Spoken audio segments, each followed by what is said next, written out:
Sekarang kita masuk ke pembahasan tentang form.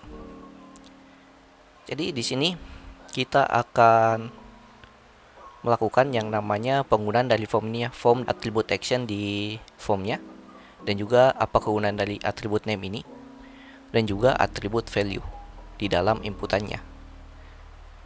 Nah, pertama-tama saya jelaskan dulu apa itu attribute form. Jadi form itu yaitu untuk menampung semua inputannya yang ada di sini. Yang attribute actionnya itu dia akan menjalankan action fetch.php, di mana file PHP ini itu adalah sebuah bahasa untuk menjalankan bagian servernya. Kegunaan dari atribut aksi ini, dia akan menjalankan atau mensubmit datanya pada saat form submitnya itu diklik, atau dia akan mengakses semua form datanya pada saat submitnya ini atau button submitnya diklik. Nah, dia akan nge-send ya ke dalam action.php datanya, yang mana bahasa PHP ini itu adalah bahasa server side yang berjalan di bagian servernya, bukan bagian visualnya atau front endnya atau bagian client. Nah, di sini ada juga untuk atribut-atributnya, contohnya seperti target. Nah, di sini yang paling sering digunakan mungkin seperti blanks. Nah, blank ini pada saat kita klik submitnya, dia akan membuka sebuah new window tab baru di dalam web browser kita. Kemudian ada juga atribut namanya method. Nah, itu ada method get dan juga method post, di mana method get ini form datanya akan disend ke URL variabelnya.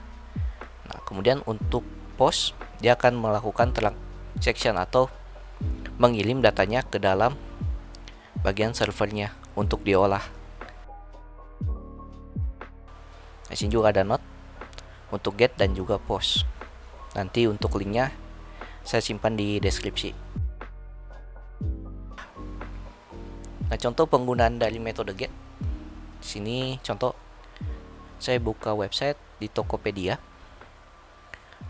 Contohnya di sini saya checklist untuk wilayah Bandung. Saya checklist. Nah, teman-teman bisa lihat di dalam URL-nya. Itu ada FCT 165.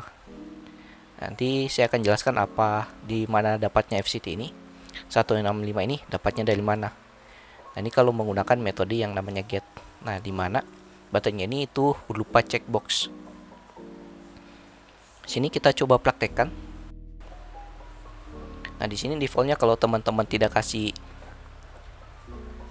di sini contohnya kalau kita tidak menggunakan yang namanya attribute action dan attribute method di dalam formnya, defaultnya itu atributnya dia aksinya kosong atau dia akan nge-reload halaman itu sendiri.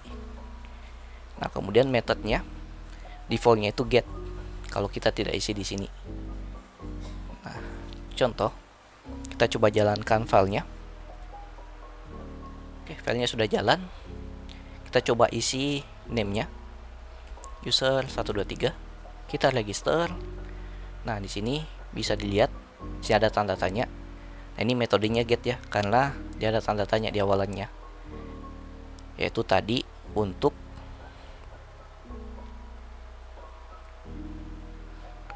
send URL variabelnya. Seperti ini. Nah, kenapa tanda tanya? Kita coba kasih name. Kita kasih name. Kemudian kita kasih name, contoh nama name-nya nama. Kita save, kemudian kita coba reload. Kita coba lagi masukkan user 123.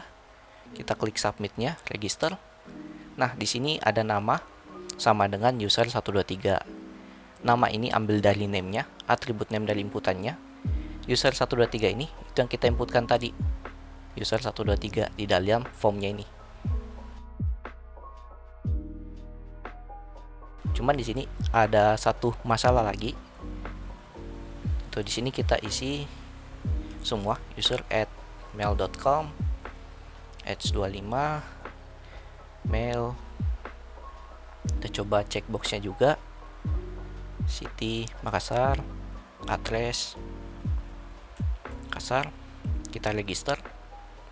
Nah, di sini untuk bagian gender dan juga skill. Nah, di sini kan gender dan skillnya kita sudah kasih atribut name. Cuman yang dia tampilkan untuk isiannya itu on. Nah, sini kita butuh value untuk masukkan datanya karena yang dia masukkan itu bukan dalam kontennya tapi dalam atribut value-nya. Atau kita kasih value-nya di sini 1 untuk male, value 2 untuk female. Nah, begitupun juga dengan bagian checkbox-nya. Kita kasih value 1, value 2, di sini value 3. Nah, di sini juga kita bisa masukkan juga ya untuk name-nya. Contoh di email kita kasih name, namanya email. Nah, di sini pun juga kita bisa kasih name, umur. Kemudian untuk bagian select buttonnya. Kemudian untuk bagian drop down listnya, kita bisa kasih name di atribut selectnya. Contoh nama atributnya kota. Kemudian opsi-opsinya kita kasih value. Value Makassar, value Jakarta,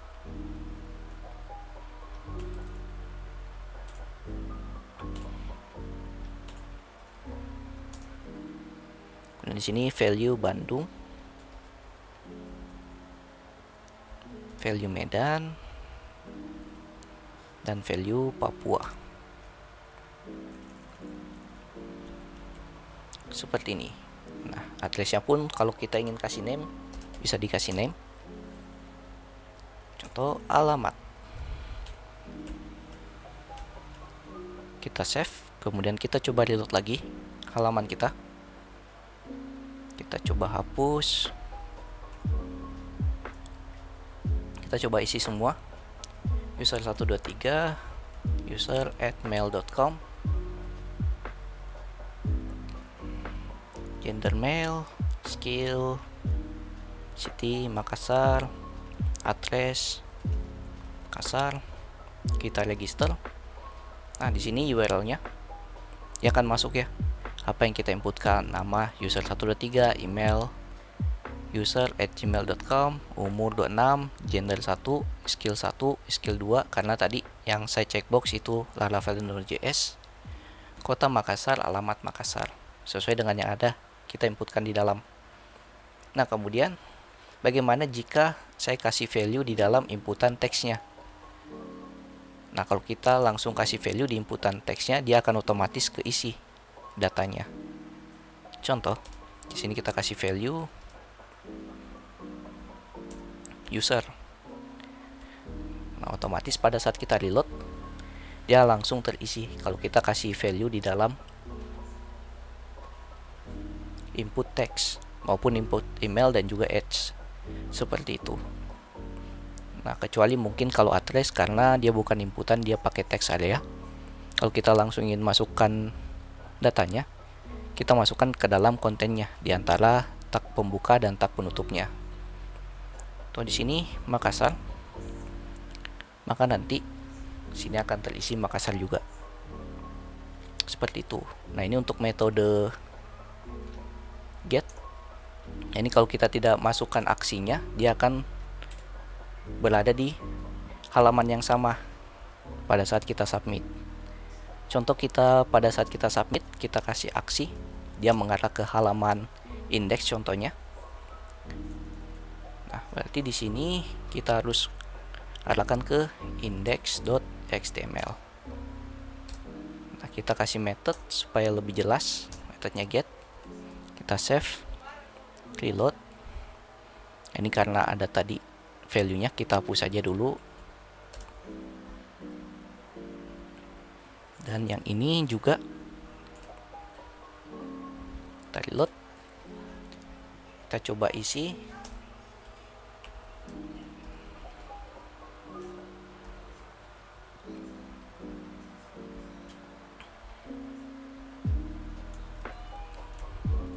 Kita coba register. Nah, dia akan mengarah ke halaman yang lain dengan membawa URL di variabelnya atau variabel di URL-nya. Nah, itu kalau kita menggunakan metode get.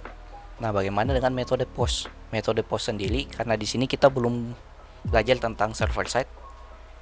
Jadi untuk metode post, yaitu dia akan ngirim datanya, tapi di URL-nya itu dia tidak akan tersimpan datanya, tapi dia langsung diolah di server side-nya. Contoh di sini kita kasih metode post, kita reload, user@mail.com,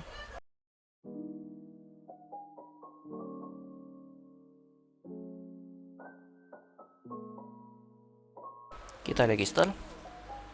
Nah, untuk metode post itu tidak langsung masuk ke URL-nya, tapi biasanya dia olah di dalam server side-nya atau bagian servernya. Contohnya di file PHP tadi. Kalau yang contohnya di sini di W3 School, dia akan diolah di file action page.php-nya. Dia akan diolah, biasanya metode post ini digunakan kalau di form login ataupun form register, dimana pada saat kita input datanya, dia akan diolah ke servernya. Setelah itu nanti tinggal redirect, ditampilkan ke halaman formnya kalau inputannya berhasil. Seperti itu. Sekian sedikit penjelasan tentang form. Kita ketemu di video berikutnya. Have a nice day.